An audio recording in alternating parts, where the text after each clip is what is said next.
Will एक अकेला और दुखी इंसान था जो मरने के बाद अलग ही दुनिया में रीइंकार्नेट होता है, जहाँ पर उसे 3 अनडेड क्रीचर्स बड़ा करते हैं। ब्लड एक स्केलेटन वॉरियर, मैरी जो कि एक फीमेल प्रीस्ट है, और तीसरा है अगस्टस जो कि एक जादूगर है। शुरू में जब वो पैदा हुआ था उन तीनों को देखकर उसकी हालत खराब हो गई थी, लेकिन जैसे जैसे समय बीतता है उसे पता लगता है कि वो तीनों उसे नुकसान पहुंचाना नहीं चाहते और वो बड़ी ही जल्दी उनकी भाषा को भी सीखने लगता है। आगे गस उसे पढ़ा रहा था। जिस माना से दुनिया बनी है वो पहले बहुत ताकतवर थी, जिसकी वजह से वो कोई शेप ही नहीं ले पा रही थी। तभी गॉड आए और उन्होंने उससे कहा कि वो अर्थ का शेप ले ले, जिसके बाद उसका मजबूत हिस्सा जमीन बन गई और सॉफ्ट हिस्सा आसमान। पर गस, मैंने तो तुमसे बस ये पूछा था कि शब्द और मैजिक कैसे रिलेटेड है। चुप हो जाओ और पढ़ाई पर ध्यान दो। जिसके बाद गॉड ने सन बनाया, चांद बनाया और जमीन को समुद्र से अलग कर दिया, और इसके बाद ही हवा, पानी, पेड़ और बाकी सब आए, और आखिर में इविल गॉड्स, और फिर वर्ड्स और सिंबल्स। इन वर्ड्स में ताकत होती है, जैसे कि ये देखो, इग्निस लिखते ही फायर बन जाता है और इसी चीज को हम मैजिक कहते हैं। जहाँ गस उसके ग्रैंडफादर की तरह था,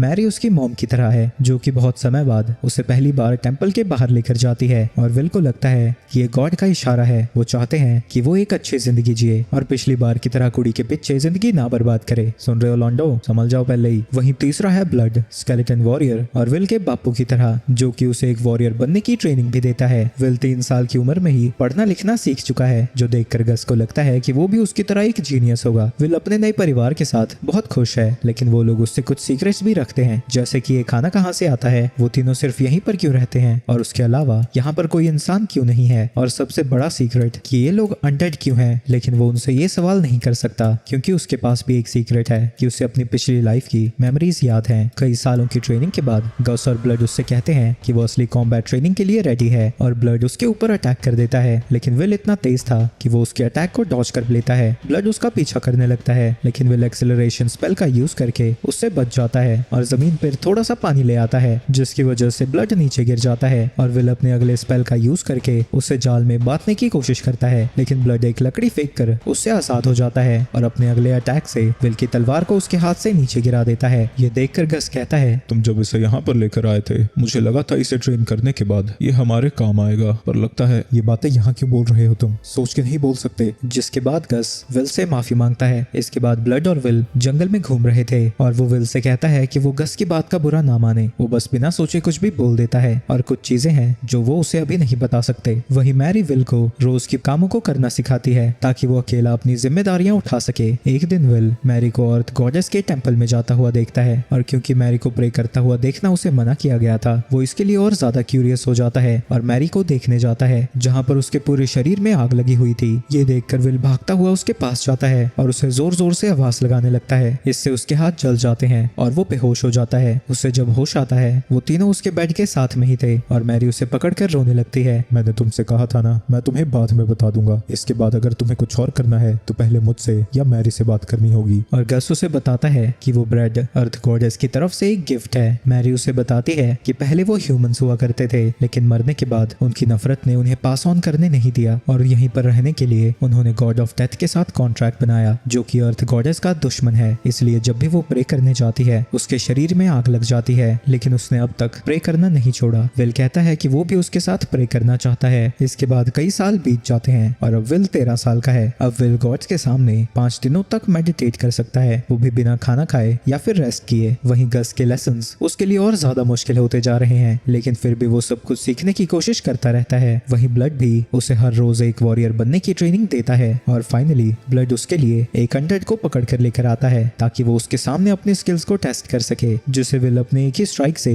बहुत जल्दी हरा देता है, जो देखकर ब्लड भी हैरान हो जाता है। देखा ब्लड, मैं जीनियस हूँ, जीनियस। लगता है तुम असली टेस्ट के लिए तैयार हो। जिसके बाद ब्लड विल को एक सिटी में लेकर जाता है। कई दशकों पहले ये एक समृद्ध सिटी थी जहाँ पर ह्यूमंस, डॉव्स और कई रेसेस रहा करते थे, पर एक घटना ने सभी जिंदा क्रीचर्स को मार दिया और अब यहाँ पर सिर्फ अनडेड रहते हैं। वो विल को एक गहरे टनल में लेकर जाता है और वहीं पर छोड़ देता है। यहाँ से तुम्हें अकेले लड़कर बाहर निकलना है। जिसके बाद वो लैंप को भी बुझा देता है। विल अपने मैजिक का यूज करके वहाँ पर लाइट ले आता है और जल्दी उसके सामने कुछ अनडेड स्केलेटन्स आ जाते हैं, लेकिन वो उन सभी को बड़ी आसानी से हरा देता है। आगे बढ़ने पर उसे उनसे भी एक ज्यादा ताकतवर अनडेड दिखता है जिसके पास एक स्पेयर थी। उसे डर लगने लगता है, लेकिन फिर वो सोचता है कि ब्लड उसकी जगह होता तो डर कर कभी नहीं भागता और वो उस अनडेड से लड़ने पहुंच जाता है, लेकिन वो विल के अटैक को डॉज कर लेता है और वो विल के ऊपर एक स्पेल कास्ट करने लगता है, लेकिन ऐन वक्त पर विल उसके स्पेल को कैंसिल कर देता है और अपनी तलवार से उसके सर पर अटैक करता है और स्केलेटन को हरा देता है। पर इस दौरान उसकी तलवार भी टूट जाती है, तो वो उस स्केलेटन के वेपन को उठा लेता है और देखता है कि एक मैजिकल वेपन है जिसे कि डॉर्व्स ने बनाया है। विल वहां से आगे बढ़ जाता है, लेकिन तभी उसके पीछे गस आता है और जब विल उससे बात करने की कोशिश करता है, गस बस उसे घूरता ही जाता है और गस एक स्टोन गोलम बना देता है। विल उसके अटैक को डॉज कर लेता है और अपने स्पेयर से उसके ऊपर अटैक करके उस कॉलम को तोड़ देता है, जिसके बाद गस उसके ऊपर पत्थर फेंक कर अटैक करने लगता है और साथ ही स्पेल्स को भी कास्ट कर रहा था। तो उसके स्पेल्स को नलिफाई करता हुआ विल वहां से भागने लगता है, लेकिन तभी गस 2 स्पेल्स को साथ में कास्ट करने लगता है, जिसकी वजह से विल नीचे गिर जाता है। विल सोचता है कि वो ऐसे नहीं मरना चाहता, खासकर किसी ऐसे के हाथों जिसे वो अपना मानता है, और वो डिसाइड करता है कि अगर जरूरत पड़ी तो वो गस को मार देगा। लेकिन जैसे ही उसका भाला गस के पास पहुंचता है, वो रुक जाता है। वो कहता है कि वो गस को अपना ग्रैंडफादर समझता है और जानना चाहता है कि वो उसे भला क्यों मारना चाहता है। अगर वो सच में उसे मारना चाहते हैं तो मार दें, अपने फैमिली को नुकसान पहुंचाने की जगह वो मरना पसंद करेगा। लेकिन गस हंसने लगता है और कहता है कि उसने इस लेसन में बहुत अच्छा परफॉर्म किया और वो उसे बाहर ले जाने लगता है। लेकिन विल जानता है कि गस उससे कुछ छुपा रहा है, जिसके बाद वो घर पर जाते हैं, जहाँ टनल में जो भी हुआ वो मैरी और ब्लड को नहीं बताता। इसके कुछ समय बाद गस उसे अपने स्पेयर को अप्रेस करना सिखाता है, जिससे वो ग्लो हो सकती है और उसका साइज भी बड़ा छोटा हो सकता है, क्योंकि डॉर्व्स ने उसके ऊपर मैजिक इनग्रेव करा हुआ है। इसके बाद विल हर रोज उन टनल्स में जाता रहता है और आसानी से उन मॉन्स्टर्स को हराकर कई चीजें भी वापस लेकर आता है। और गस उससे कहता है कि वो अगली बार जाए तो कॉइन्स को ढूंढ कर लाए, और कॉइन्स लाने के बाद गस उससे कहता है कि वो उसे नई चीज सिखाने वाला है। लेकिन विल देखता है कि वो तो उसे जुआ खेलना सिखाने वाला है और उस पर गुस्सा होने लगता है। ब्लड कहता है कि क्या वो डर रहा है, लेकिन ये सुनकर विल उन दोनों के साथ खेलना शुरू कर देता है। तभी वहां पर मैरी आती है। तुम विल को क्या सिखा रहे हो? वो दोनों सफाई देने की कोशिश करते हैं, लेकिन मैरी उन तीनों को नीचे बैठने को कहती है और आधे घंटे तक लेक्चर देती जाती है। और इस दिन विल सीखता है कि जुआ खेलना बुरी बात है। आगे गस उसे बताता है कि जब वो 15 साल का होगा, ब्लड उसे एक डुएल के लिए चैलेंज करेगा, लेकिन गस चाहता है कि विल उस डुएल को हार जाए इस तरह से जिससे ब्लड को उसके ऊपर शक ना हो। विल उससे पूछता है कि वो ऐसा क्यों करना चाहता है। माफ करना, ये एक सीक्रेट है जो मैं तुम्हें नहीं बता सकता। लेकिन विल गुस्सा हो जाता है और कहता है कि वो भी उसकी मदद नहीं करेगा। इसके बाद अगले कुछ महीनों तक विल कड़ी ट्रेनिंग करता रहता है और अब दोनों के डुएल का टाइम आ चुका है। और फाइट की शुरुआत में सबसे पहले विल अटैक करता है, लेकिन इसके बाद ब्लड उसके ऊपर लगातार अटैक करने लगता है, जिससे सिर्फ विल ब्लॉक कर पा रहा था और उसे पीछे हटना पड़ता है। जिसके बाद विल उसकी तरफ बढ़कर उसके वेपन से ही और ऊंचा कूद जाता है और अपनी तलवार को उसकी छाती में घुसा देता है, लेकिन ब्लड उसे उठाकर पीछे फेंक देता है और अपनी तलवार उसकी गर्दन पर रखकर उससे हार मनवा लेता है। तभी वहां पर मैरी आती है और ब्लड को डांट लगाने लगती है, क्योंकि उसने कहा था कि वो अपने अपोनेंट्स की तलवार अपनी हड्डियों में अब से नहीं फंसाएगा। इसके बाद ब्लड उससे कहता है कि वो उसे नहीं हरा पाया, लेकिन वो बहुत अच्छे से लड़ा। विल उन दोनों का शुक्रिया अदा करता है और उन्हें मॉम और डैड कह के बुलाता है, जो सुनकर वो बड़े खुश होते हैं। ब्लड कहता है कि उसके पास उसे सिखाने के लिए कोई स्पेशल टेक्निक नहीं है, लेकिन वो अपनी तलवार उसे दे देता है और कहता है कि ये दुनिया की सबसे स्ट्रॉन्गेस्ट डीमन स्वॉर्ड्स में से एक है। इसका नाम ओवरईटर है और इससे गॉड्स भी डरते हैं, क्योंकि जब भी वो किसी जिंदा चीज को इससे कट करता है, उसकी लाइफ फोर्स वो अब्सॉर्ब कर लेगा और इसकी चोटें ठीक हो जाएंगी। लेकिन इसकी एक कमी भी है कि जो भी उसे ज्यादा यूज करता है वो उस पर पूरी तरह से डिपेंडेंट हो जाता है और उसकी खुद की ग्रोथ रुक जाती है। इसके बाद ब्लड और मैरी उससे वो सब कुछ बताने लगते हैं जो उन्होंने उससे अब तक छुपाया था। वो बताते हैं कि कई सालों पहले डीमन लॉर्ड्स ने दुनिया पर कब्जा करने के लिए सब पर अटैक कर दिया और उनका लीडर एक खतरनाक डीमन था जो कि अपने खून और मांस से और डीमंस को बना सकता था।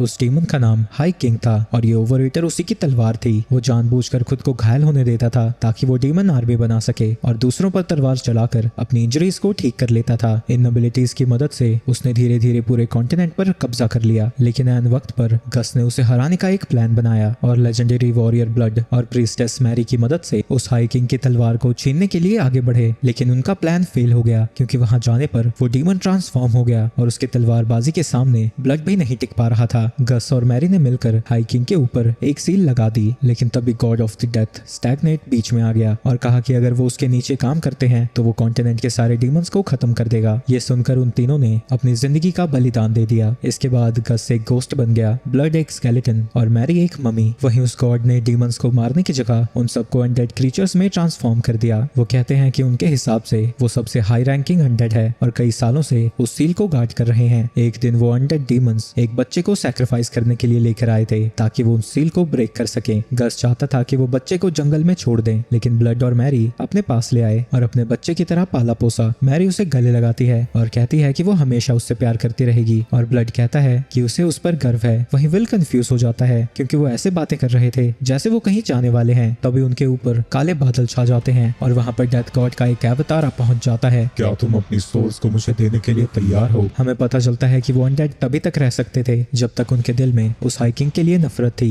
लेकिन अब वो खत्म हो चुकी है। लेकिन इससे पहले कि वो उनकी सोल्स को ले पाता, वहाँ पर गस पहुंच जाता है। वहीं विल उसे गॉड के साथ लड़ता हुआ देखकर हैरान था। गस स्टैग्नेट को हराकर उसे अपने रेल्म में वापस भेज देता है, जिसके बाद वो विल से कहता है घबराओ मत, सब कुछ ठीक है। लेकिन तब स्टैग्नेट उसके ऊपर अटैक कर देता है और उसके साथ साथ मैरी और ब्लड भी नीचे गिर जाते हैं। और विल देखता है कि स्टैग्नेट उनके पीछे ही खड़ा था। तुम्हें सच में लगा था तुम्हें गॉड गैको को इतनी आसानी से हरा सकते हो? इसके बाद वो विल का शुक्रिया अदा करता है, क्योंकि उसी की वजह से मैरी और ब्लड की हाइकिंग से अटैचमेंट कम हुई और उनके कॉन्ट्रैक्ट के हिसाब से अब वो उन्हें अपना सर्वेंट बना लेगा। क्यों ना तुम भी मेरी आर्मी को ज्वाइन कर लो, फिर तुम उन तीनों के साथ शांति से जी सकते हो। और उसे डिसाइड करने के लिए वो थोड़ा समय भी दे देता है और वहाँ से चला जाता है। और विल समझ जाता है गस वो सारी चीजें इसलिए कर रहा था ताकि उसके दोस्त अपनी ड्यूटी ना भूलें, लेकिन इसके बावजूद भी वो अपने स्टूडेंट को नहीं मार पाया। विल इन सब के लिए खुद को जिम्मेदार ठहराने लगता है। अपनी पिछली जिंदगी में भी वो अपने पेरेंट्स को खुशी नहीं दे पाया और इस बार भी उसके पेरेंट्स उसी की वजह से इतनी मुसीबत में फंसे हैं। अगली सुबह जब वो उठता है, वो देखता है कि वो तीनों बड़े अच्छे से उससे बात कर रहे थे ताकि वो सबके लिए खुद को ब्लेम ना करे। वो इन तीनों को बता देता है कि वो दूसरी दुनिया से यहाँ पर रीइंकार्नेट हुआ है और उसे लगा था कि इस बार वो अपनी जिंदगी अच्छे से जिएगा, लेकिन इस बार भी उसने अपनी जिंदगी को बर्बाद कर दिया। शायद उसे जीने का कोई हक ही नहीं है। ये सुन के मैरी उसे चाटा मार देती है और कहती है कि वो अपने बारे में ऐसा दोबारा ना बोले। ये सुन के वो खड़ा होता है और कहता है कि वो उन तीनों को प्रोटेक्ट करेगा। जिसके बाद वो प्रेयर करने जाता है, क्योंकि वो अपने परिवार के लिए एक गॉड से लड़ने वाला है जो कि उसके जवाब का इंतजार कर रहा था। तुम्हें गॉड को चैलेंज कर रहे हो, चैलेंज करने से पहले तुम्हें दिखाना होगा कि तुम इसके लायक भी हो। और वो बहुत सारे स्केलेटन डीमंस को समन कर देता है, लेकिन विल अपने स्पेयर का यूज करके काफी सारे डीमंस को हरा देता है। जिसके बाद वो मैजिक कास्ट करके कई स्केलेटन्स को बांध देता है। ये सब देखकर स्टैग्नेट हैरान हो जाता है, लेकिन अब भी वहाँ पर बहुत सारे डीमंस थे और उनसे लड़ते हुए विल घायल हो जाता है। तब स्टैग्नेट डीमंस को रोक देता है। तुम सच में कमाल के फाइटर हो, तुम्हें मेरी आर्मी को ज्वाइन कर लेना चाहिए। मैं तुम्हें जनरल बना दूंगा जहाँ तुम अपनी फैमिली के साथ शांति से जी सकते हो, वो भी हमेशा के लिए। उसे मरने का कोई डर नहीं होगा। जिसके बाद वो अपने खून को उसे एक कप में देता है, लेकिन तभी विल ओवर ईटर का यूज करके स्टैग्नेट के ऊपर अटैक कर देता है। लेकिन इससे पहले कि विल उसे खत्म कर पाता, स्टैग्नेट अपने उसी ब्लड का यूज करके विल के पैर को पकड़ लेता है और उसके काटने की वजह से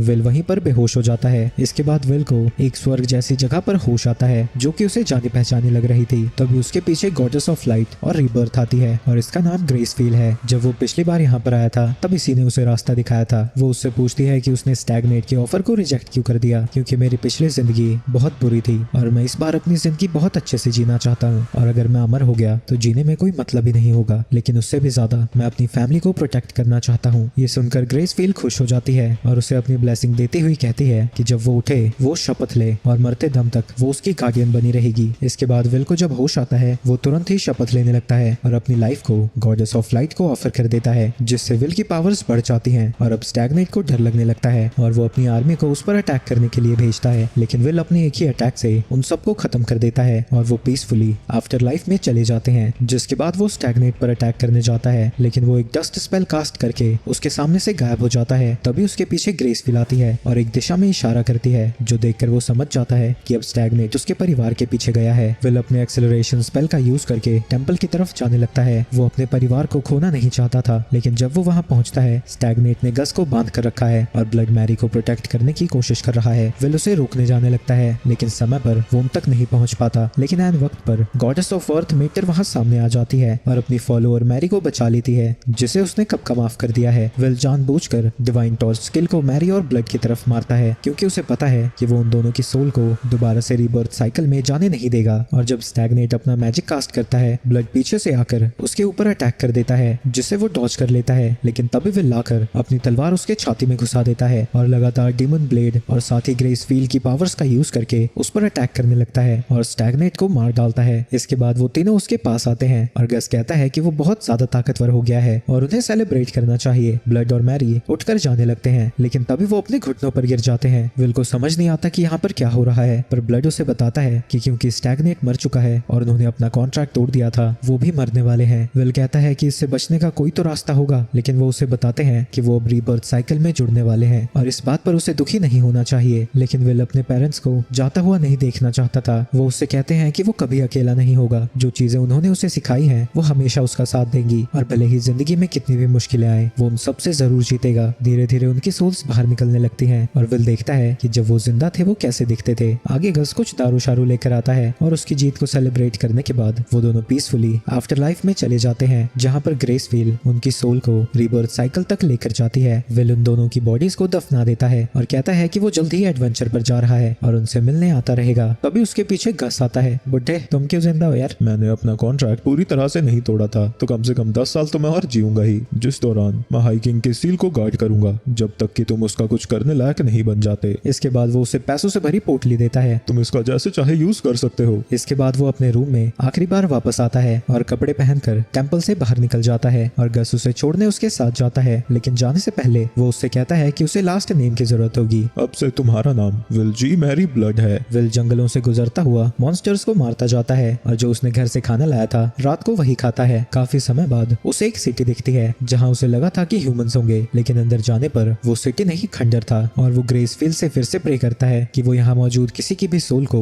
वापस से रीबर्थ साइकिल में पहुंचा दे। अगले दिन वो ह्यूमंस की खोज में और आगे निकल जाता है। तभी एक वाइल्ड बोर उसके ऊपर अटैक कर देता है, लेकिन विल अपने स्पेयर से उसे हरा देता है। लेकिन उस बोर पर पहले से ही एक एरो लगी हुई थी और जिसने उस एरो को चलाया था वो विल के ऊपर निशाना तान देता है। विल देखता है कि वो एक एल्फ है और उससे एल्फ की भाषा में बात करने लगता है, जो देखकर वो अपने धनुष को नीचे कर देता है और अपना नाम उसे मैनलडोर बताता है। वो सुअर मेरा शिकार था, पर क्योंकि तुमने उसे खत्म किया है तो उसके मीट का कुछ हिस्सा तुम ले सकते हो। इसके बाद वो दोनों साथ में मिलकर उस बोर को पकाते हैं, लेकिन खाने से पहले विल प्रे करता है, जो मेडल को बहुत अजीब लगता है क्योंकि वो गॉड्स में नहीं मानता। खाने के बाद विल उससे रास्ता पूछता है और कहता है कि वो एक एडवेंचरर है जो कि रूम्स में गुम हो गया था। तो मेडल उसे पास के ही एक टाउन के बारे में बता देता है। क्या मैं तुम्हारे साथ आ सकता हूँ? बिल्कुल भी नहीं, चाहे कुछ भी हो जाए तुम मेरे पीछे नहीं आओगे। जिसके बाद वो कुछ फेरीज को समन करके उन्हें अपना रास्ता गाइड करने को कहता है। रात को जब विल सो रहा था, ग्रेसफील्ड उसके सपने में आती है और उसे दिखाती है कि मैनल के गांव पर अटैक हो रहा है। इतना देखते ही वो मैनल के फुटस्टेप्स को फॉलो करता हुआ उसके पीछे जाने लगता है ताकि वो इसके बारे में उसे आगाह कर सके। वहां पहुंचने पर उसे कुछ विलेजर्स दिखते हैं और वो समझ जाता है कि अभी यहाँ पर कुछ नहीं हुआ है। तभी वो एक अटैक को सेंस करता है और इन दोनों के सामने जाकर उन्हें बचा लेता है और तभी उसे पता लगता है कि मेडल खतरे में नहीं था, असल में वही है जो विलेज पर अटैक कर रहा है। विल को वहाँ पर देखकर मैनल अपने बंदों के साथ वहाँ से भागने लगता है, लेकिन विल उसके सामने आ जाता है और जब मैनल उसके ऊपर अटैक करता है वो उसके मैजिक को अपनी ताकत से ही रोक देता है और उसके पेट पर अटैक करके उसे बेहोश कर देता है। जिसके बाद वो बाकी के उसके साथियों को भी पकड़ लेता है। इसके बाद उस विलेज का एल्डर आकर विल का शुक्रिया अदा करता है और सुबह होने पर वो उनसे अटैक की वजह पूछने लगते हैं। वो बताते हैं कि उनके विलेज पर डीमंस ने अटैक कर दिया था और अब उनके पास कुछ भी नहीं है, इसलिए उन्हें आसपास के विलेज से चीजें चुरानी पड़ती हैं। मैनल कहता है कि ये आइडिया उसका था और वो बाकी सबको जाने दें, तो विलेज चीफ उसे मारने का ऑर्डर दे देते हैं, लेकिन विल बीच में आ जाता है और जो गस ने उसे पैसे दिए थे वो उन्हें छुड़ाने के लिए यूज करता है और कहता है कि उसकी गॉडेस कहती है कि सबको दूसरा चांस मिलना चाहिए। इसके लिए विलेजर्स मान जाते हैं और मैनल के विलेज के लोगों को अपने गांव में रहने भी देते हैं। आगे विल मैनल को हायर करता है ताकि जिन डीमंस ने उनके विलेज पर अटैक किया था वो उन तक उसे ले जाए। विलेज पर पहुंचने पर वो लोग देखते हैं कि डीमंस बलि देने वाले हैं। वहीं मैनल के इन्फॉर्मेशन के हिसाब से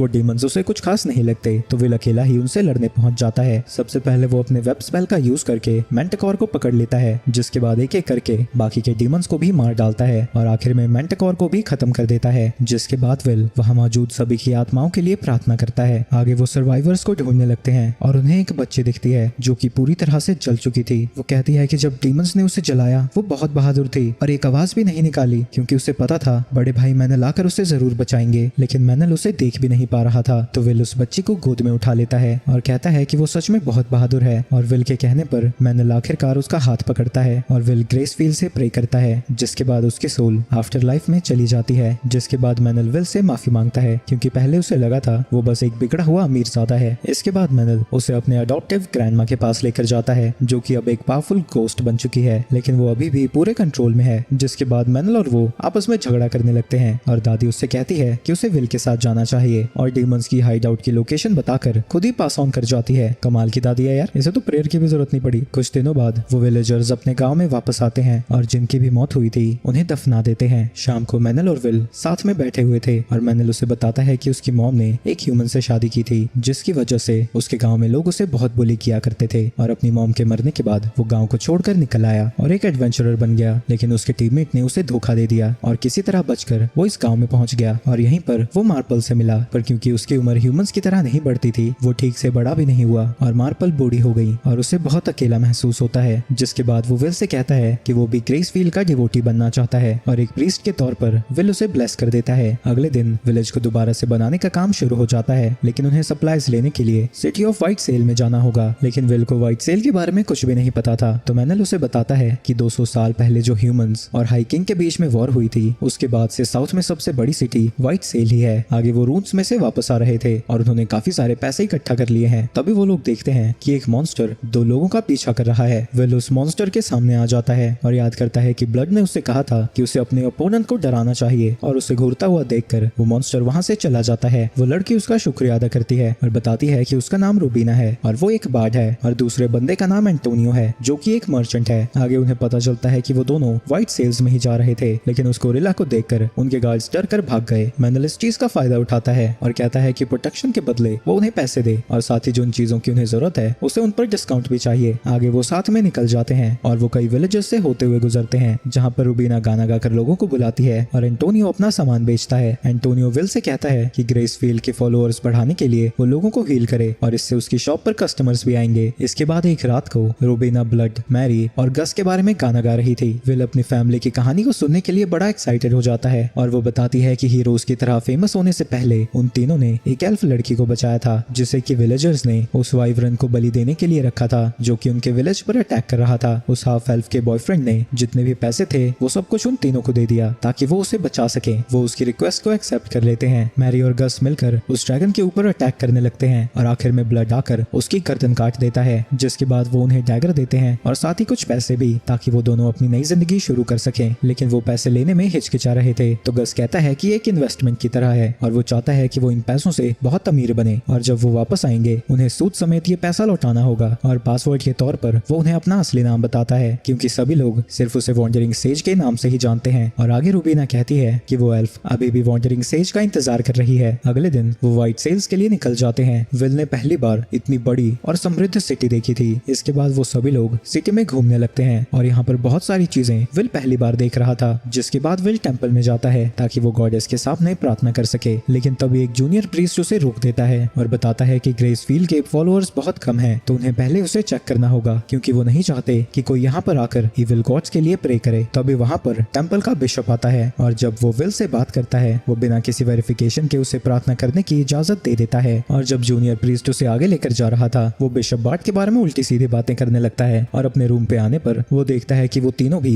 बार्ड को एक बुरा इंसानी कह रहे थे। तभी वार्निंग बेल बजने लगती है और वो देखते हैं कि एक वाइवरन ने सिटी के ऊपर अटैक कर दिया है और चर्च में बहुत सारे घायल लोग भरे हुए हैं। ये देखकर विल सबकी मदद करने के लिए छत पर चढ़ जाता है, जहाँ वो देखता है कि सोल्जर्स वाइवरन से लड़ने की कोशिश कर रहे हैं, लेकिन वाइवरन उन पर अटैक करके वो पोस्ट डिस्ट्रॉय कर देता है। विल को लगने लगता है कि जिस सिटी को उसके पेरेंट्स ने प्रोटेक्ट किया था ये वाइवरन उसे तबाह कर देगा, और वो गुस्से में उसके ऊपर अटैक कर देता है, लेकिन वो वाइवरन उससे बच जाता है। तभी वहाँ पर मैनल आता है और उससे कहता है कि वो हमेशा की तरह अपना दिमाग लगाए, जिसके बाद वो अपने वेब स्पेल के साथ लाइटनिंग स्पेल को कास्ट करता है, लेकिन शॉक लगने के बावजूद भी वो वाइवरन खुद को फ्री कर लेता है, जिससे उसे ज्यादा डैमेज तो नहीं होता, लेकिन अब वो विल की तरफ बढ़ने लगता है। तो विल अपने गॉडेस की ब्लेसिंग का यूज करके उस टेंपल के चारों तरफ एक बैरियर बना देता है, जो कि उस वाइवरन के अटैक को ब्लॉक कर देता है। लेकिन जब वो ड्रैगन अपने क्लॉ से अटैक करता है उसका बैरियर टूट जाता है। तभी मैनल विंड स्पेल को कास्ट करता है, जिसकी वजह से वो वाइवरन उस टेंपल के सामने ही गिर जाता है, और विल अपने मैजिक चेन्स का यूज करके उसे बांध देता है, लेकिन वो वाइवरन उसे भी तोड़ने वाला था। तो विल एक्सेलरेशन स्पेल का यूज करके उसके पास जाता है और अपने स्पेयर को उसके छाती में घुसा देता है, लेकिन वो वाइवरन अभी भी जिंदा था और विल को समझ नहीं आता कि वो इन सब लोगों को कैसे बताए। तभी उसे याद आता है कि ब्लड ने उससे कहा था कि जब कुछ भी काम ना करे तो अपने 2.5 किलो के मसल्स का यूज करना। तो विल कूद कर अपने हाथों से ही उस वाइवरन का गला घोटने लगता है और अपने मैजिक का यूज करके उसे जमीन पर पटक देता है, जिसके बाद वो अपनी पूरी ताकत लगाकर उसकी गर्दन तोड़ देता है, जो देखकर सभी लोग हैरान हो रखे थे। उन्हें समझ नहीं आता कि इस बालक में बाहुबली की आत्मा कहां से आ गई, लेकिन इससे पहले कि लोग डर कर भागते एंटोनियो और रूबीना आगे आ जाते हैं और विल को एक हीरो की तरह इंट्रोड्यूस करने लगते हैं। इसके बाद विल लोगों की मदद कर रहा था, तभी वहाँ पर वो जूनियर प्रीस्ट आता है और बताता है कि उसे प्रिंस ने बुलाया है।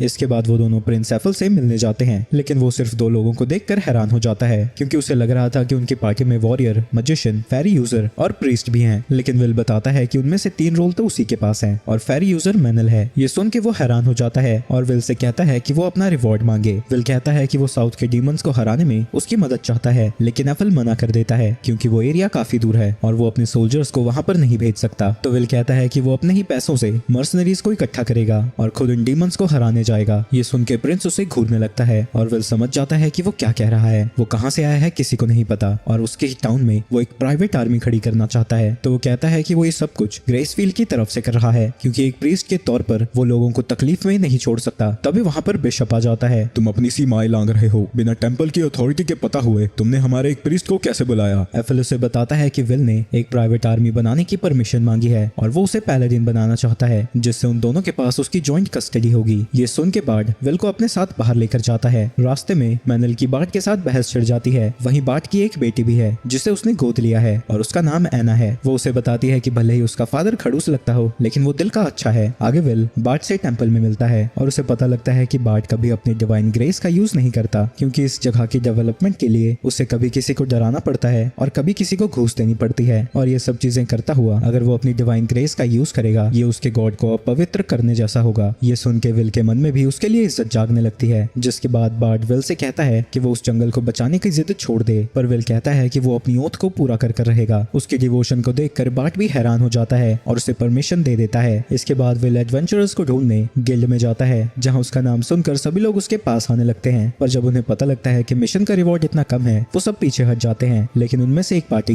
विल के मिशन को ज्वाइन करने के लिए तैयार हो जाती है। इसके बाद प्रिंस उसे नाइट करता है और विल वहाँ का पैलेडिन बन जाता है। जिसके बाद वो अपनी टीम के साथ फॉरेस्ट को क्लियर करने लगता है और रास्ता साफ होते ही वो विलेजर्स को सप्लाईज पहुंचाने लगते हैं और उसकी मदद के लिए बार्ड ने काफी प्रीस्ट भी भेजे हैं। आगे कुछ महीनों तक विल और उसकी टीम फॉरेस्ट में मॉन्स्टर्स मारते रहते हैं और साथ ही वो विलेज की प्रॉब्लम्स को भी सॉल्व कर रहे थे। एक दिन रे विल को बताता है कि काफी समय से एक स्काउट पार्टी वापस नहीं आई है। तो विल मैनल और रे की पार्टी के साथ उन्हें ढूंढने निकल जाता है जहाँ पर वो देखते हैं कि वो सभी लोग एक जायंट डीमन के पैर से दबे हुए थे। तभी उन्हें एक आदमी के वहां से भागने का निशान दिखता है और वो उसके पीछे जाने लगते हैं, लेकिन वो सब असल में एक मॉन्स्टर का जाल था और अब वो सभी लोग चारों तरफ से घिर चुके हैं। विल और मैनल अपने मैजिक से उन सब की पावर्स को बढ़ा देते हैं और वो सब उन मॉन्स्टर से लड़ने लगते हैं। लेकिन उनकी फाइट के दौरान उनके पीछे एक बड़ा सा मॉन्स्टर आ जाता है जो कि एक काइमेरा था जो मैनल को अटैक करके नीचे गिरा देता है और उसके ऊपर डार्क फायर से अटैक करने लगता है। विल उसे बचाने के लिए लाइटनिंग मैजिक का यूज करता है, लेकिन एक स्नेक की वजह से वो मैजिक गलती से वो खुद पर ही गिरा लेता है। जिसके बाद विल ओवर ईटर का यूज करने लगता है और गुस्से में सभी मॉन्स्टर्स को काट रहा था। उन मॉन्स्टर्स को मारते मारते उसकी इंजरीज भी हील हो जाती हैं। वो गुस्से में पागल हो चुका था तो रे उसके पास आता है और कहता है कि वो जाकर मैनल को बचाए जो कि अभी भी जिंदा था और विल अपनी ग्रेस का यूज करके उसे हील कर देता है, पर ऐसा करते हुए वो बेहोश हो जाता है। इसके बाद विलेज में उसे होश आता है तो रे उसे बताता है कि काइमेरा वहां से भाग चुका था तो वो लोग यहाँ पर आ गए। मैनल जिंदा है लेकिन अभी भी वो कोमा में है। तुम्हें उससे तब तक मिलने नहीं जाना चाहिए जब तक कि वो ठीक नहीं हो जाता। बारिश में वो मैनल के रूम की तरफ जाने लगता है और उसे लगता है कि क्योंकि वो बहुत ज्यादा ताकतवर है उसने बाकियों की ताकत को सही से नहीं आंका और उसकी वजह से ही ये सब हुआ है। वो फिर से मैनल को हील करने लगता है और सोचता है कि अब से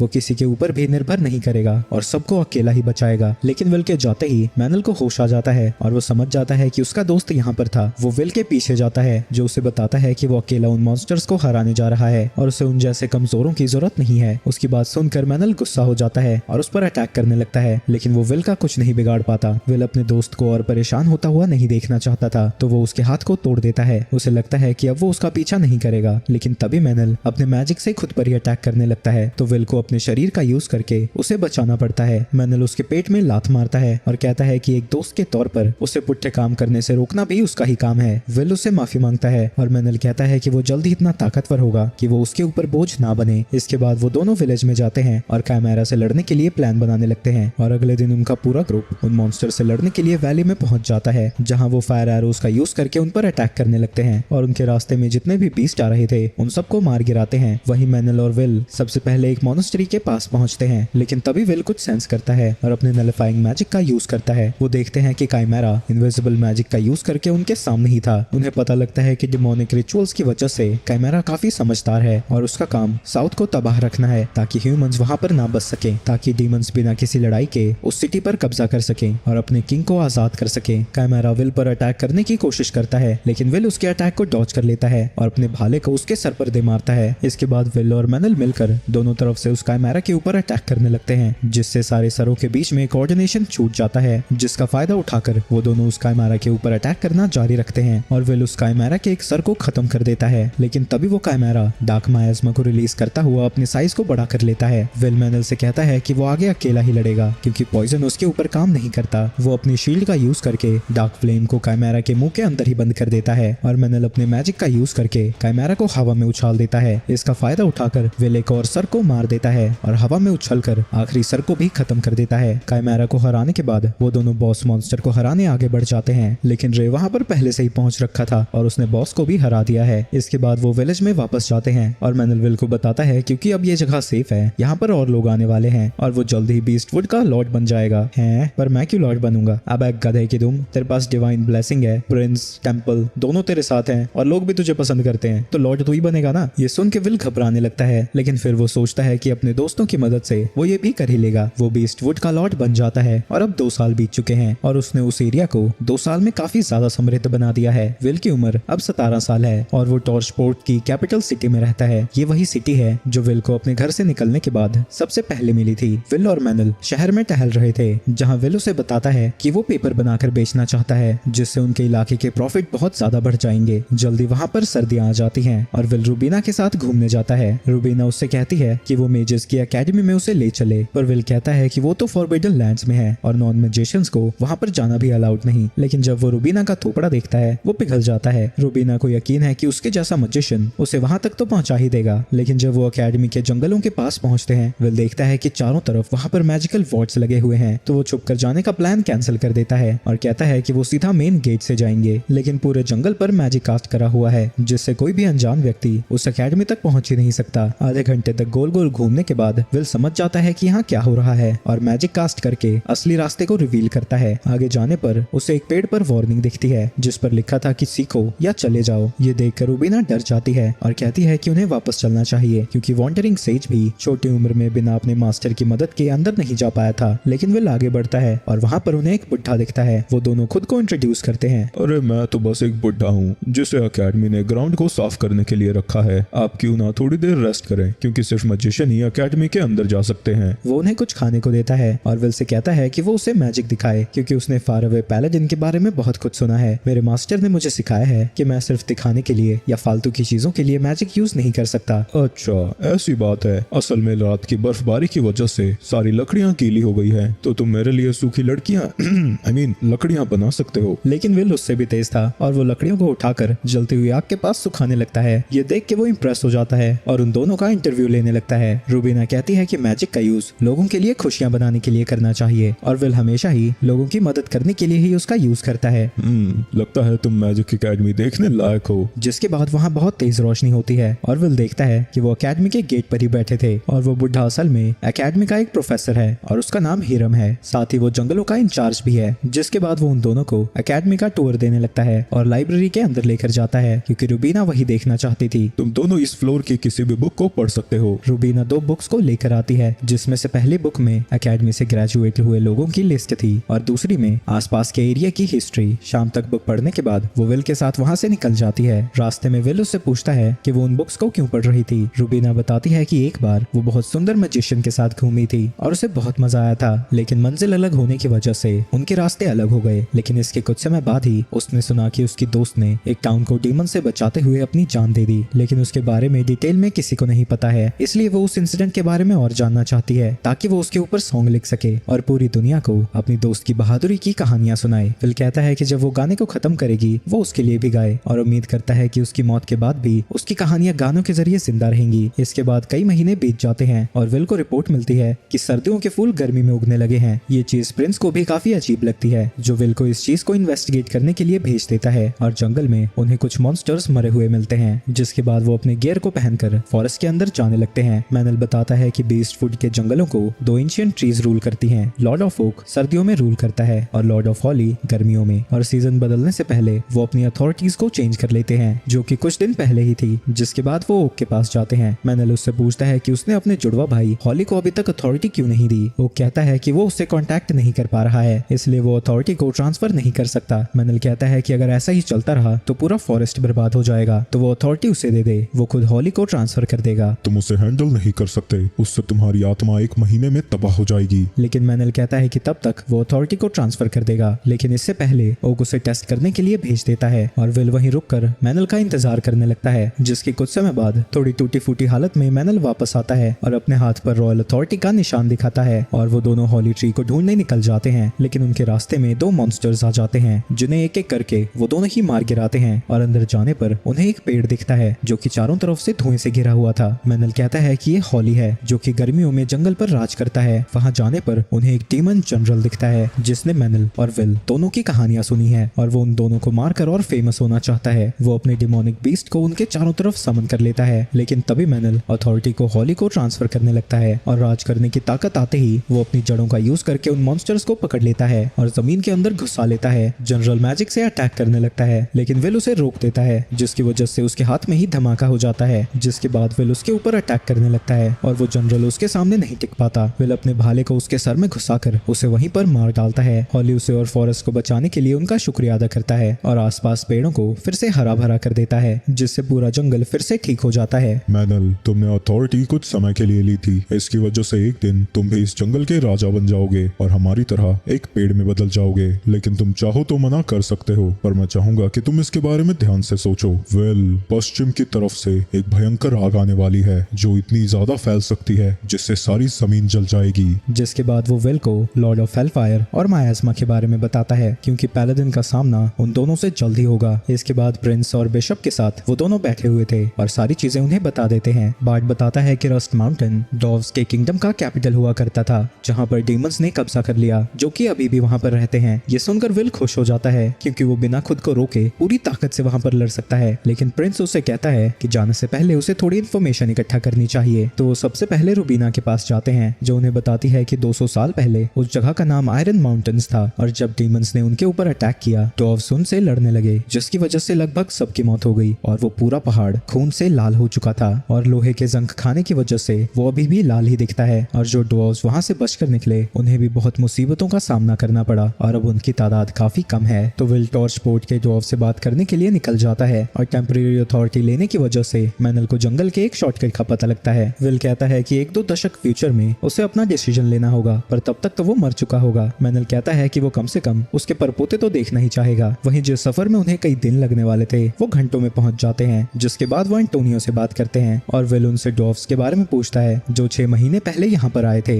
एंटोनियो कहता है कि वो पहले घबराए हुए थे, लेकिन अब वो अच्छी तरह से सेटल हो चुके हैं और शायद उनका लीडर रस्ट माउंटेन के बारे में कुछ जानता होगा। विल याद करता है जब गस ने उसे फे के बारे में बताया था, वो फॉरेस्ट के लॉर्ड्स की तरह रह सकते हैं या फिर इंसानों की तरह। फे जो कि गॉडेस ऑफ विंड को फॉलो करते हैं वो एल्व्स बन गए और जिन्होंने गॉड ऑफ फायर और क्राफ्ट को फॉलो किया वो डॉव्स कमाल के कारीगर और बहुत बहादुर वॉरियर्स होते थे और ब्लड भी उनकी इज्जत करता है। अगले दिन जब वो मैनल के साथ ट्रेन कर रहा था वो नोटिस करता है कि कोई छुप कर उन्हें देख रहा है, लेकिन जैसा विल ने उनके बारे में सुना है ये डॉर्फ बिल्कुल भी वैसा नहीं था और जैसे ही थोड़ा गुस्से में मैनल उससे बात करता है वो डर के वहां से भाग जाता है। इसके बाद वो डॉव्स के इलाके में जाता है जहाँ सभी लोग काम पर लगे हुए थे। वो डॉव्स के लीडर एग्नार से मिलने जाता है जो कि अपने अंकल ग्रैंडियर के साथ था। विल उनसे पूछता है कि वो बीस्टवुड में क्यों आए हैं। हम यहाँ पर मरने आए हैं।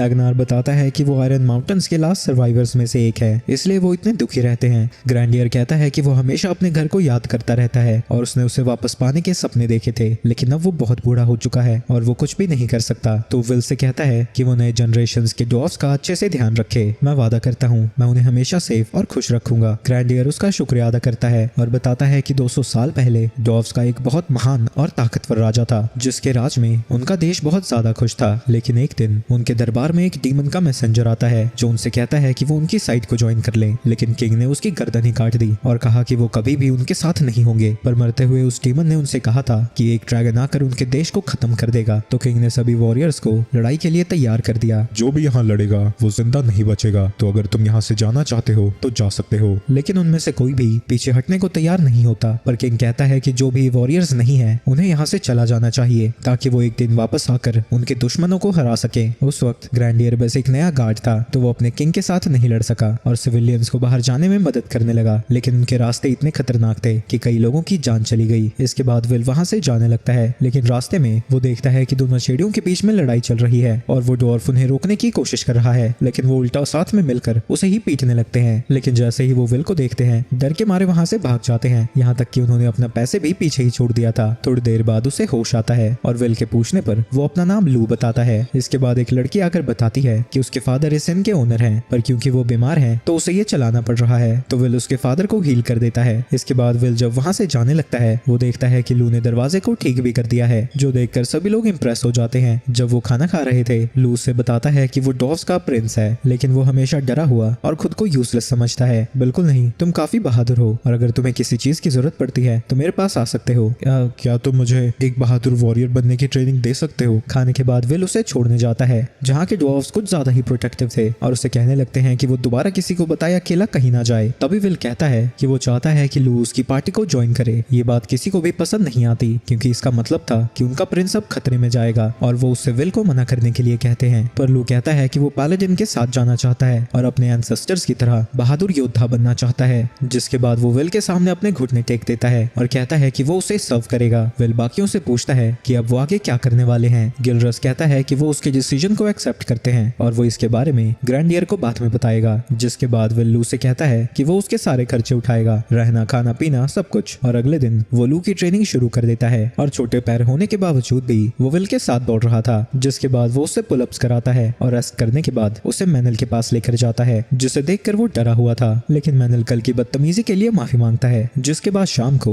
विल लू के साथ रेसलिंग कर रहा था और लू पूरी ताकत लगाने के बावजूद भी विल को हिला भी नहीं पाता और वो उसे उठाकर नीचे पटक देता है, लेकिन ये देखकर लू खुश हो जाता है। क्या आप ये मुझे भी सिखा सकते हैं? इसके बाद विल को बिशप का एक लेटर मिलता है, जिसमें उन्होंने बताया था कि आयरन माउंटेन्स में जो ड्रैगन रहता है उसका नाम वैलेस सर का है। कहा जाता है कि एंशिएंट ड्रैगन्स ताकत में सिर्फ गॉड से ही पीछे हैं और गॉड्स के एको भी उनके सामने नहीं टिक सकते। आखिर मैं कैसे क्रीचर को हराऊंगा कैसे? तभी उसे बाहर से आवाज आने लगती है और वो देखता है कि लू और मैनल साथ में ट्रेनिंग कर रहे हैं। जहाँ लू जब भी हिट करता था वो बड़ा घबराया हुआ होता था। क्या है बे डरपोक टिंगू, इतनी ताकत है तुझमें? जिसके बाद फाइनली लू अपनी पूरी ताकत से हमला करता है और मैनल की ट्रेनिंग के तरीके को देखकर विल भी इम्प्रेस हो जाता है। इसके कुछ देर बाद रे अपने मिशन से वापस आता है। वहाँ पर सब कुछ नॉर्मल था। तभी उसकी नजर लू पर जाती है। तुम 80 साल की बुढ़िया जैसे क्यों खड़े हो? पोस्टर ठीक करो अपना। ऐसे ही कई महीने बीत जाते हैं और अब तक पहाड़ों से किसी भी कैलामिटी के आने का कोई नामो निशान नहीं है और अब लू पहले से काफी बेहतर हो चुका है। तभी वहाँ पर एना आती है और बताती है कि फॉरेस्ट में अनडेड देखे गए हैं, तो इसे इन्वेस्टिगेट करने के लिए विल अपने साथ लू को लेकर जाता है। वो दोनों जब पिलर माउंट पर पहुंचते हैं, उनके चारों तरफ धुंध आ जाती है। तभी लू को अपने सामने बड़ा सा आदमी दिखता है, जिसे देखकर वो डर जाता है, लेकिन पास जाने पर उन्हें पता लगता है कि वो बस एक स्केयरक्रो था। यहाँ पर जितने भी लोग दफनाए गए थे, विल उनकी आत्मा की शांति के लिए प्रार्थना करता है। क्या सारे अनडेड इन कब्रों में से बाहर निकले थे? नहीं, ऐसा नहीं है। जिन्हें सही तरीके से दफनाया जाता है वो अनडेड नहीं बनते। इसके बाद वो वहाँ से वापस जाने लगते हैं और विल को लगता है कि जो लोगों ने अनडेड देखा था वो धुंध की वजह से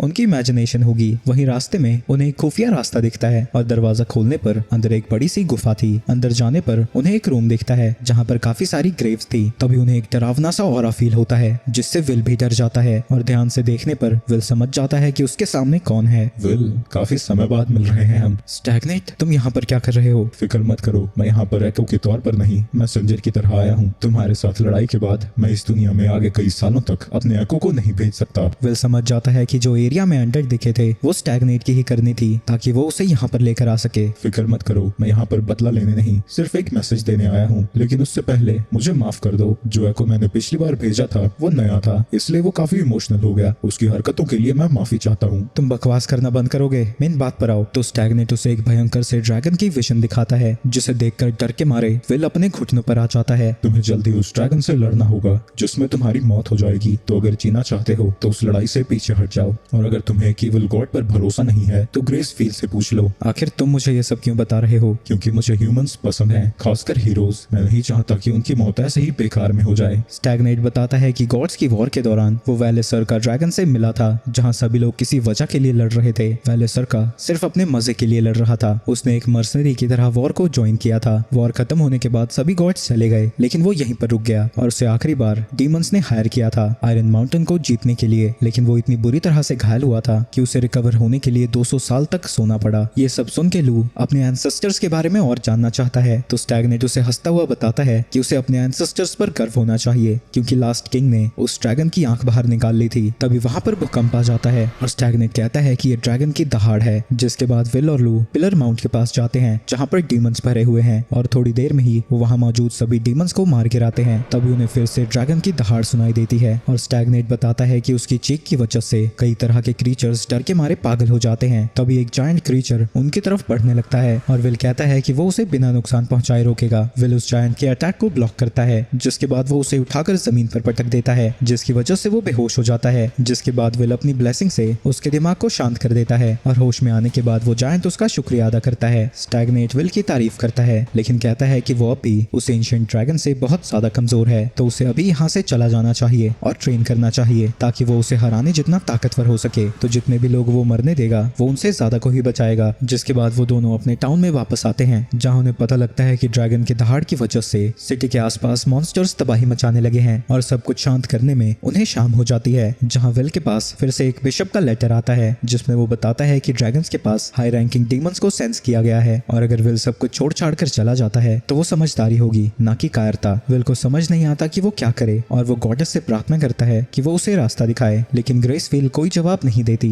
तभी उसे बाहर ड्वार्फ्स दिखते हैं जो कि पैलेडिन के साथ उस ड्रैगन को मारने जाना चाहते हैं। आप लोग पागल हो गए हो क्या? आप सबके सब बुढ़े हो, कोई भी ड्रैगन के सामने नहीं टिक पाएगा। तभी ग्रैंडियर सामने आता है और कहता है कि वो ये सब जानते हैं, वो बस ड्रैगन से लड़ते हुए एक योद्धा की तरह मरना चाहते हैं। उन्होंने बहुत सालों तक ये शर्मनाक जिंदगी जी ली है और अब वो अपने राजा की तरह लड़ते हुए मरेंगे। ये सुन के लू को गुस्सा आ जाता है और वो ग्रैंडियर को भी नीचे पटक देता है। ये देखकर सभी ड्वार्फ्स उस पर अटैक करने लगते हैं लेकिन लू उन सबको हरा देता है। आप सभी लोग बूढ़े हैं जो सिर्फ मरना चाहते हैं, आप तो जीतने के बारे में सोच भी नहीं रहे। बस थोड़ा सा इंतजार कीजिए, विल जल्दी अपना डिसीजन लेंगे और अगर वो लड़ने को कहेंगे तो मैं आप सबके साथ उस ड्रैगन से लड़ने जाऊंगा। ये मेरा आपके प्रिंस के तौर पर वादा है। ये सब सुनकर विल नीचे आता है और उन्हें बताता है कि वो उस ड्रैगन को मार देगा। ये सुन के सभी लोग उसके साथ आ जाते हैं और गिलरस कहता है कि वो उन्हें गाइड करेगा। तभी वहाँ पर रे भी आता है और कहता है कि वो भी ड्रैगन को हंट करने उनके साथ जाएगा। विल कहता है कि वो 5 लोग उस ड्रैगन को नहीं हरा पाएंगे लेकिन इसके बावजूद भी वो सब विल के साथ जाने को तैयार हैं और अगले दिन से वो सब लोग ट्रेनिंग शुरू कर देते हैं। और उसके पास रूबीना आती है जो कहती है कि उसके ड्रैगन हराने की स्टोरी वही लिखेगी, फिक्र मत करो, सबसे पहले वो कहानी मैं तुम्हें ही बताऊंगा। तभी वहाँ पर एंटोनियो आता है और बताता है कि उसने मिशन के लिए सप्लाईज को इकट्ठा कर लिया है और पूछता है कि उसे और कुछ चाहिए, जिस पे विल हाँ कहता है और उससे एक बड़ी सी चीज मांगता है। उस रात को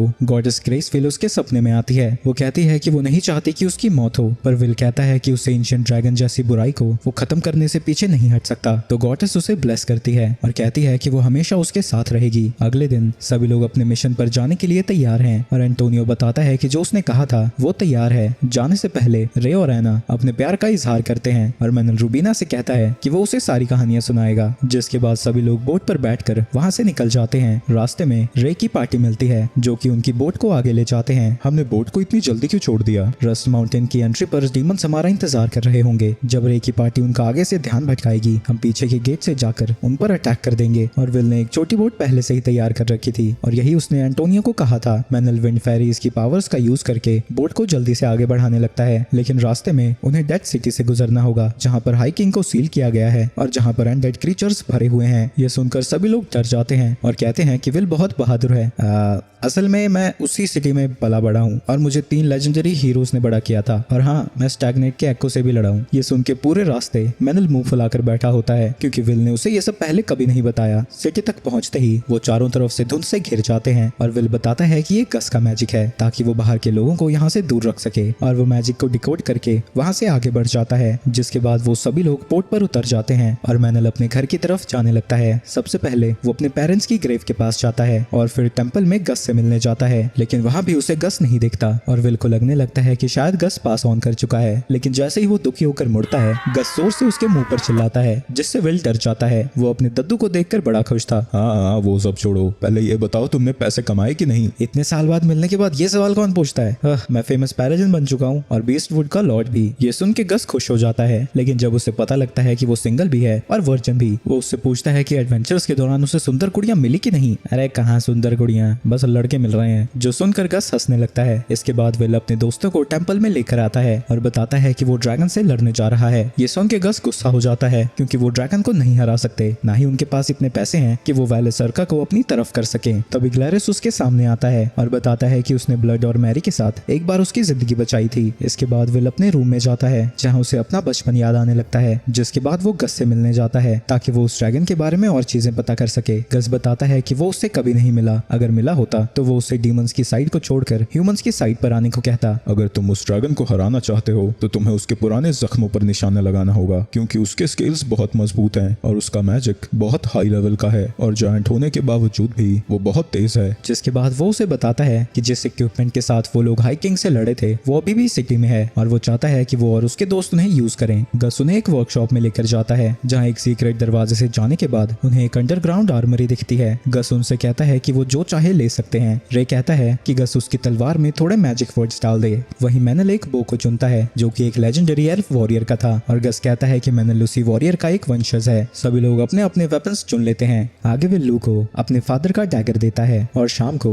मैनल एक शिकार पकड़ कर लेकर आता है, लेकिन रे और गिलरस गुस्से में थे। अरे फिक्र मत करो, तुमसे मछली नहीं पकड़ी गई तो क्या हुआ, तुमने गलती से हिरन को पकड़ लिया और कुछ नहीं। वैसे तुमने इस हिरन को कैसे पकड़ा? मैं अपनी प्रेजेंस को छुपाकर उसके पास गया और बस तीर मारी, कहानी खत्म। तुम बस लकी हो गए और कुछ भी नहीं। इसके बाद हम पास्ट का सीन देखते हैं। वेल, तुम्हारी बहादुरी तुम्हारे लिए श्राप भी बन सकती है, क्योंकि ताकतवर होने का मतलब है कि ऐसे भी मौके आएंगे जब तुम लड़ाई से पीछे नहीं हट सकते, चाहे इसका मतलब तुम्हारी मौत क्यों ना हो। दूसरी तरफ मैरी विल के पास आती है और उसे बताती है कि ह्यूमंस को टच करने में कैसा लगता है, क्योंकि वो आगे जाकर दोस्त बनाएगा जो कि उन तीनों जैसे बिल्कुल नहीं दिखेंगे। रात को विल अपने माँ बाप के ग्रेव पर जाता है और उन्हें बताता है कि उसने कई दोस्त बनाए हैं और उन दोनों की सीख की वजह से ही वो यहाँ तक पहुँच पाया है। और अगले दिन वो अपनी पार्टी के साथ वहाँ से निकल जाता है और रास्ते में गैलरस उसे बताता है कि आयरन माउंटेन के वेस्ट साइड में एल्व्स की एक कंट्री हुआ करती थी जिसका नाम लॉथ डोर था और गैलरस को लगता है कि शायद वो भी जिंदा बच गए होंगे, लेकिन आगे बढ़ने पर वो देखते हैं कि वो पूरी जगह बंजर हो चुकी है। और मैनल कहता है कि अगर एल्व्स ने खुद को जंगल में छुपा लिया होगा तो डीमंस भी उन्हें नहीं ढूंढ पाए होंगे, इसलिए उन्होंने पूरे जंगल पर ही कर्स कर दिया होगा। तभी पानी के अंदर से उनके ऊपर एक सांप अटैक कर देता है, लेकिन वहाँ पर एक नहीं बहुत सारे सांप थे। मैनल मैजिक का यूज करके बोट की स्पीड बढ़ाने की कोशिश करता है, लेकिन वहाँ फेरिस की ताकत बहुत कम थी। तभी एक सांप आकर विल को पानी में खींच लेता है, जहाँ सारे सांप उसके ऊपर अटैक करने बढ़ते हैं, लेकिन एक सांप को काटकर विल वापस से पानी के ऊपर आ जाता है। जिसके बाद विल एक ऐसा स्पेल कास्ट करता है जिससे एक झटके में ही पानी के सारे सांप मर जाते हैं। वहीं सांपों को देखने के लिए विल ने पहले एक क्लेंजिंग ब्लेसिंग का यूज किया था, जिससे पूरी नदी साफ हो चुकी है और उन्हें पता लग जाता है कि वो कहाँ पर हैं और उन्हें कहाँ जाना है। लेकिन यहाँ पर फेरीज की पावर बहुत कम थी, तो वो सारे मिलकर चप्पू चलाने लगते हैं और रास्ते में उन्हें काफी सारे एल्व्स दिखते हैं जो अपनी नफरत की वजह से अनडेड में बदल चुके हैं। तो विल उन सबके लिए प्रे करता है ताकि वो सारी सोल्स पास ऑन कर सकें। वो सारे एल्व्स विल का शुक्रिया अदा करते हैं और उसे बताते हैं कि उन्हें जल्दी से जल्दी उस डायरेक्शन में जाना चाहिए। ये सुनते ही मैनल बोट की स्पीड को बढ़ा देता है। तुमने वो कहावत तो सुनी होगी, जब एक एल्फ कहता है कि तुमसे थोड़ी देर में मिलूंगा उसका मतलब 1 साल होता है। तो अगर वो कह रही थी कि जल्दी से जल्दी हमें जाना है तो इसका मतलब तुम समझ ही सकते हो। तभी उन्हें एक लड़की की चीख सुनाई देती है और मैनल वाटर फेरीज का यूज करके पानी पर दौड़ता हुआ वहां जाने लगता है। इसके बाद बाकी लोग भी वहां पर पहुंच जाते हैं और देखते हैं कि मैनल एक बड़े से मॉन्स्टर से एक लड़की को बचाने की कोशिश कर रहा है। वो हाइड्रा अपने सर को फिर से उगाने लगता है तो विल फायर एरो से उस पर अटैक कर देता है। विल सभी को आगे जाने को कहता है और जब वो उस हाइड्रा के सर को काट रहे थे विल अपने फायर एरो से उन पर अटैक करने लगता है ताकि वो खुद को रीजनरेट ना कर पाए। जिसके बाद लू भी हाइड्रा के आखिरी सर को काट देता है, लेकिन गैलरिस कहता है कि वो सावधान रहे क्योंकि इसका जहर बहुत खतरनाक है और सर कटने के बाद भी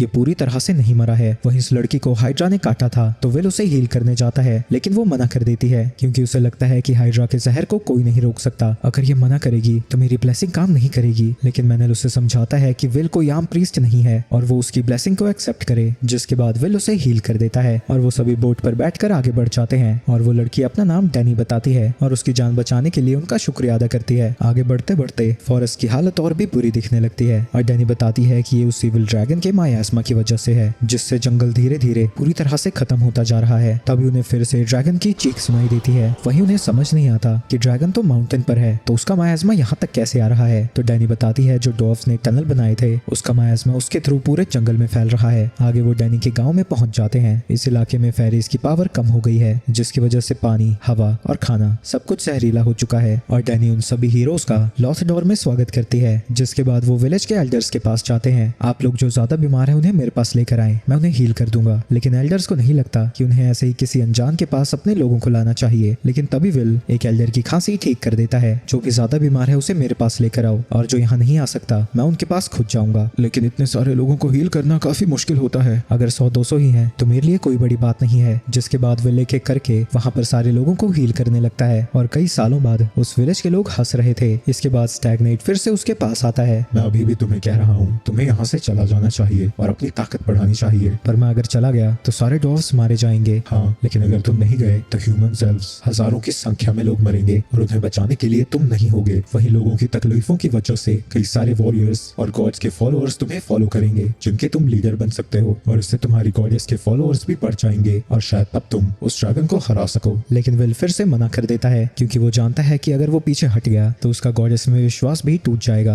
और यही स्टैग्नेट चाहता है ताकि वो उसकी तरफ आ जाए। तुमने बिल्कुल सही समझा, तुम्हें मेरी तरफ आ जाना चाहिए। मेरे पैलेडिन बनो, हम साथ में मिलकर उस ड्रैगन को हरा देंगे, फिर सभी गॉड्स को और इस पूरी दुनिया पर हमारा राज होगा। माफ करना, मैं तुम्हारे ऑफर को एक्सेप्ट नहीं कर सकता। मैं हमेशा तुम्हारा दुश्मन ही रहूंगा। जिसके बाद स्टैग्नेट वहाँ से चला जाता है और कहता है कि उस ड्रैगन के हाथों उसकी मौत होने वाली है। अगली सुबह विल के सामने वो दोनों झगड़ रहे थे, अरे प्रेमियों का झगड़ा। लेकिन ये सुनकर वो दोनों ही भड़क जाते हैं।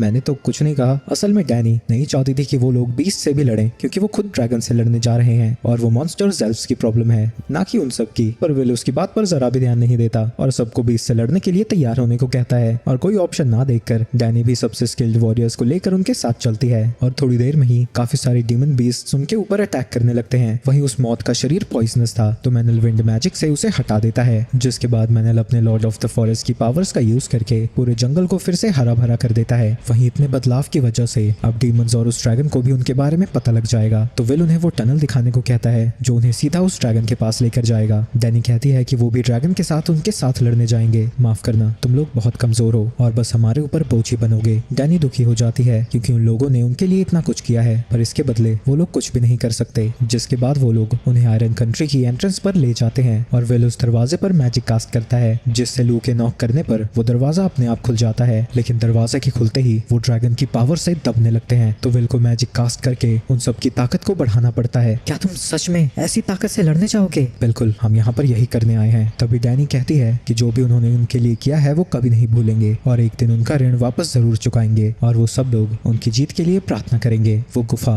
पूरी तरह से पॉइजन से भरी हुई थी। विल ने उनके ऊपर पॉइजन रेजिस्टेंस कास्ट किया हुआ है लेकिन इसके बावजूद भी वो बदबू उनके फेफड़ों को दर्द दे रही है। वहीं काफी दूर तक चलने के बावजूद भी एक भी डीमन ने उनके ऊपर अटैक नहीं किया था। तभी उन्हें आगे से लोहे के टकराने की आवाज सुनाई देती है तो विल और गैलरीज सबसे आगे जाते हैं क्योंकि उनके पास शील्ड्स थी। लेकिन जैसे ही वो दरवाजा खोलते हैं वो अंदर देखते हैं कि वो सभी डॉर्फ्स हैं जो कि अब अनडेड बन चुके हैं और अब भी लड़ाई के लिए तैयार हैं क्योंकि उनके हिसाब से उनका किंग अभी भी जिंदा है और वो उस ड्रैगन से लड़ने जा रहे हैं और उन्होंने इतने सालों से इस जगह को रिपेयर करना जारी रखा है और किसी भी डीमन को अंदर आने नहीं दिया। लेकिन लो उन्हें बताता है कि वो आखिरी किंग का डिसेंडेंट है और आयरन कंट्री कब की हार चुकी है और किंग भी मारा जा चुका है। लेकिन मरने से पहले वो उस ड्रैगन से बहुत बहादुरी से लड़ा और एक प्रिंस के तौर पर वो वादा करता है कि वो रस्ट माउंटेन्स को फिर से आयरन माउंटेन बनाएगा जहाँ पर डॉर्फ्स का राज होगा। आप लोगों ने बहुत कुछ किया है, अब आपको आराम करना चाहिए। जिसके बाद वो सारे डॉर्फ्स भी पास ऑन कर जाते हैं। जिसके बाद वो सब लोग वहाँ से आगे बढ़ते हैं और उनका सामना काफी सारे डीमन से होता है जो कि आगे और पीछे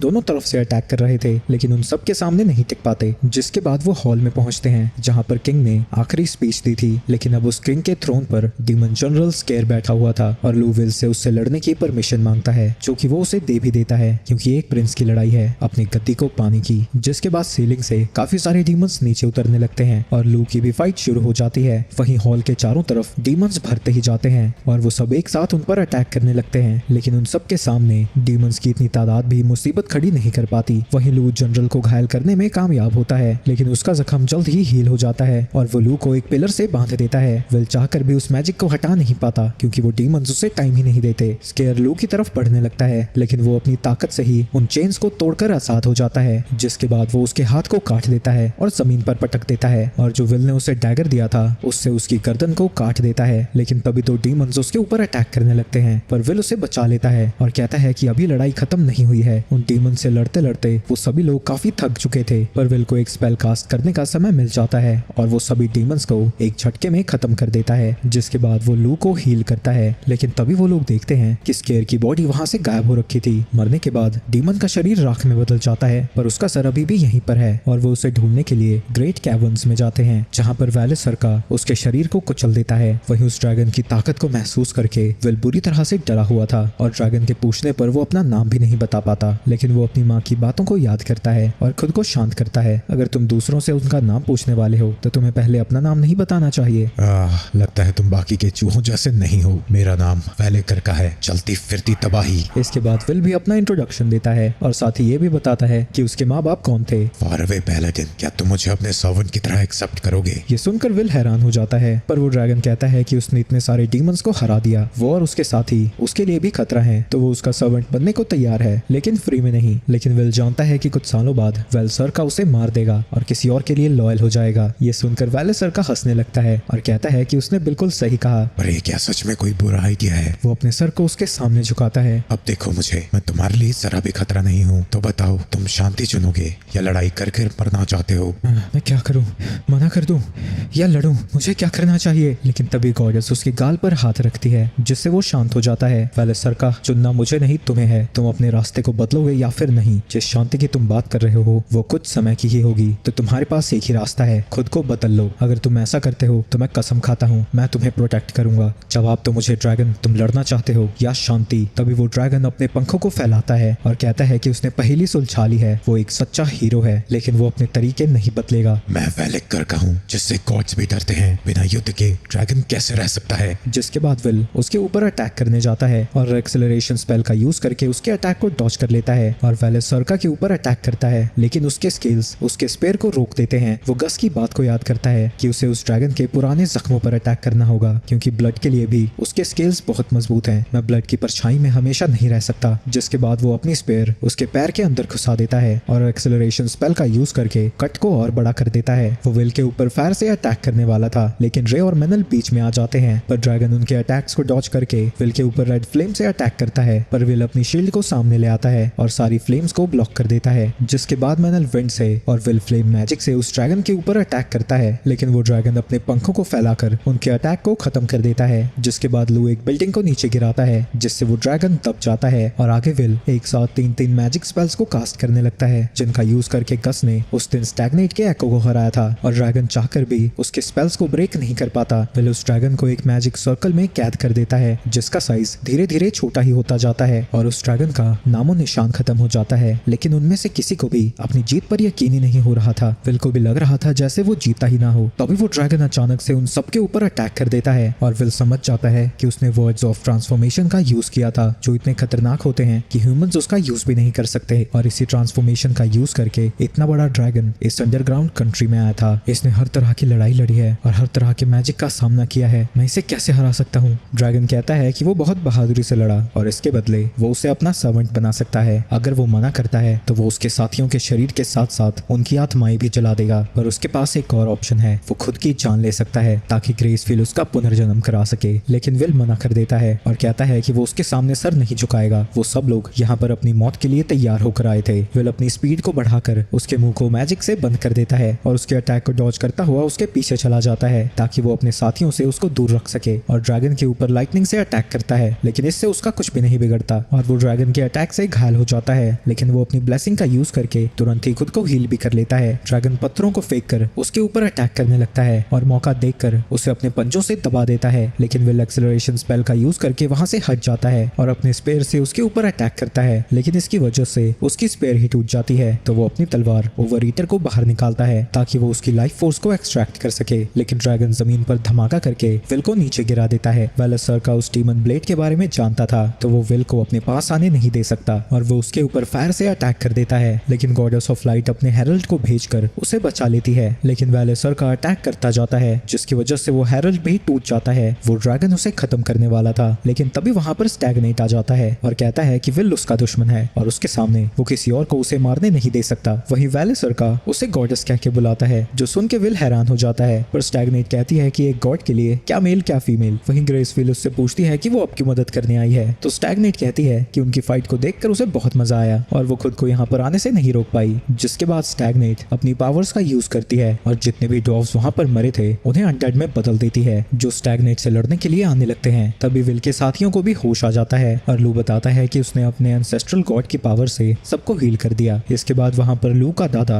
यानी डॉर्व्स का किंग आता है, जो अपनी तलवार विल को देना चाहता था। गैलरस बताता है कि इसका नाम कॉल्ड डॉन है, जो कि एज ऑफ गॉड से डॉर्व्स के पास ही है और इसी ने वेलसरका की एक आंख निकाली थी। रोशनी के हीरो मेरे पोते और आयरन माउंटेन्स का ध्यान रखना। जिसके बाद वेलसरका की फ्लेम्स की वजह वजह से उसकी सोल जलने लगती है, लेकिन तभी ग्रेसफील अपनी पावर से उसे रोक देती है और जितने भी डॉर्व्स वहाँ पर उसकी फ्लेम से जले थे उन्हें अपनी ब्लेसिंग देती है और आज के हीरोज के साथ उनकी सोल्स को जोड़ देती है ताकि मरने के बाद भी उनकी ताकत अच्छाई के लिए यूज हो। और लूक के दादा भी उसके साथ जुड़ जाते हैं। वहीं ड्रैगन अब तक उनका इंतजार कर रहा था ताकि जब वो फिर से नई उम्मीद के साथ उससे लड़ने आए वो उन्हें कुचल सके और उनके चेहरों को फिर से निराशा से भरा हुआ देखे। जिसके बाद वो विल के ऊपर अटैक कर देता है, लेकिन वो अपनी डिवाइन प्रोटेक्शन का यूज करके उनसे बच जाता है और उसके अटैक को डॉज करता हुआ वो उस ड्रैगन के एक स्केल को काट देता है। वेलेसर का उसे अपने पंजे से कुचलने की कोशिश करता है, लेकिन विल अपनी नई तलवार से उसके एक उंगली को ही काट देता है। जिसके बाद मैनल और रे भी उस ड्रैगन के ऊपर अटैक करने लगते हैं और गैलरीज के ऑर्डर पर सारे डॉर्व्स एरो से अटैक करना शुरू कर देते हैं और लू फ्लेम गॉड की पावर्स का यूज करके उनकी शील्ड्स को एनहांस कर देता है, जिससे वो वेलेसरका के अटैक को ब्लॉक कर देते हैं और लू वेलेसरका के ऊपर अटैक करता है और विल उस ड्रैगन की तरफ बढ़ने लगता है। लेकिन वेलेसरका अपने सबसे पावरफुल फायर ब्रेथ का यूज करने वाला था, जो उसने अभी तक इसलिए यूज नहीं किया था क्योंकि वो अपने ट्रेजर को बचाना चाहता था। लेकिन विल अपने मैक्सिमम एक्सेलरेशन का यूज करता है और उसकी गर्दन पर जाकर अटैक कर देता है और राइजिंग सन स्पेल का यूज करता है, लेकिन वेलेसरका की गर्दन से आग बाहर आती है जिसकी वजह से विल नीचे गिर जाता है और वेलेसरका उसके ऊपर अटैक करने लगता है। लेकिन विल उसके अटैक से जूझता हुआ भी अपनी तलवार को उसकी छाती में घुसा देता है। इसके थोड़ी देर बाद विल को होश आता है और वो देखता है कि वो ड्रैगन मर चुका है। वहीं विल को अपना शरीर अजीब लग रहा था और जब वो एक पत्थर को उठाता है वो अपनी हथेली से ही उसके टुकड़े टुकड़े कर देता है। स्टैग्नेट बताती है कि उसने अपनी डीमन ब्लेड से वेलेसरका की लाइफ फोर्स को अब्सॉर्ब किया था। उस ड्रैगन की आग ने उसे गर्म किया और खून ने ठंडा। इसकी वजह से बिल्कुल आयरन की तरह उसकी बॉडी और मजबूत हो चुकी है और बिल्कुल वेलेसरका की तरह आर्म ब्लेड्स उसे कट भी नहीं कर पाएंगी और नॉर्मल मैजिक उसे हवा की तरह लगेगा। लेकिन इसकी वजह से उसके स्वभाव में भी बदलाव आएंगे, तो उसे खुद को घमंडी होने से रोकना होगा। इसके बाद वहाँ पर ग्रेसफील आती है और पूछती है कि क्या वो पहले की तरह अपनी अनडेड की पावर्स को छोड़कर उसके साथ सोल्स को गाइड नहीं करेगी, लेकिन स्टैग्नेट मना कर देती है और हमें पता चलता है कि स्टैग्नेट ग्रेसफील की बड़ी बहन है और वो कहती है कि अगर वो अपना फीमेल एकुल उसके पास लेकर आएगी तो क्या वो उसके साथ बच्चे पैदा करने चाहेगा। लेकिन ये सुनकर ग्रेसफील भड़कने लगती है तो स्टैग्नेट इस आइडिया को छोड़ देती है, बस अभी के लिए। जिसके बाद हम स्टैग्नेट का असली रूप देखते हैं और वो कहती है कि वो विल से प्यार करती है। वहीं विल को समझ नहीं आता कि यहाँ पर हो क्या रहा है। आगे गॉडेस उनसे कहती है कि वो उनकी बहादुरी के लिए उनकी कोई भी इच्छा पूरी करेगी, जिसपे सभी लोग एक ही चीज मांगते हैं कि वो इस एरिया से सारा मायाज़्मा खत्म कर दे। जिसके बाद गॉडेस अपनी पावर्स का यूज करके उस पूरे एरिया को प्योरीफाई कर देती है। इसके बाद विल उस ड्रैगन की आत्मा की शांति के लिए भी प्रार्थना करता है और वो सभी लोग वहाँ से बाहर आ जाते हैं, जहाँ जंगल में फिर से हरियाली दिखने भी लगी है। इसके बाद वो वापस से लॉथ डोर में जाते हैं जहाँ सभी लोग पार्टी शार्टी शुरू कर चुके हैं। मैनल कहता है कि वो इस जगह को फिर से बनाना चाहता है क्योंकि मायाज़्मा का असर पूरी तरह से खत्म नहीं हुआ है और इस एरिया में अभी भी कुछ डीमंस जिंदा हैं और विल ड्रैगन के ट्रेजर का कुछ हिस्सा उन्हें देना चाहता है ताकि वो अपनी कंट्री को फिर से बना सकें। वो उसे एक्सेप्ट करने में हिचकिचा रहे थे, लेकिन लू और गैलरिस उन्हें एक्सेप्ट करने को कहते हैं क्योंकि अब यहाँ पर डॉस भी आने वाले हैं और वो सब लोग मिलकर इस जगह को बिल्कुल पहले जैसा बनाएंगे। अगली सुबह वो लोग गस से मिलने पहुंचते हैं जहाँ उन सबको जिंदा देखकर गस हैरान हो जाता है और विल को देखते ही वो पहचान जाता है कि उसके माना में एक ड्रैगन फैक्टर आ चुका है। इसके बाद वो अपने पेरेंट्स को सारी चीजें बता देता है। इसके बाद वो बीस्टवुड में वापस आते हैं और विल उन सबको बताता है कि उन्होंने पहाड़ों के डीमंस और साथ ही ड्रैगन वेलेसरका को भी हरा दिया है, जो सुन के सभी लोग बहुत खुश होते हैं और एना भी रे को देखकर बहुत खुश होती है। आगे हम रूबीना को देखते हैं जो कि उनके ड्रैगन के हराने की कहानी को सभी लोगों को सुना रही थी। अब एल्फ के विलेज की हालत पहले से बहुत बेहतर है। वहीं लू भी उन बहादुर डॉर्व्स और उनके किंग की कहानी उन सबको सुना रहा है और ये कहानी यहीं पर खत्म हो जाती है। ऐसी और वीडियोस के लिए चैनल को लाइक करते जाना और वीडियो को सब्सक्राइब करना मत भूलना।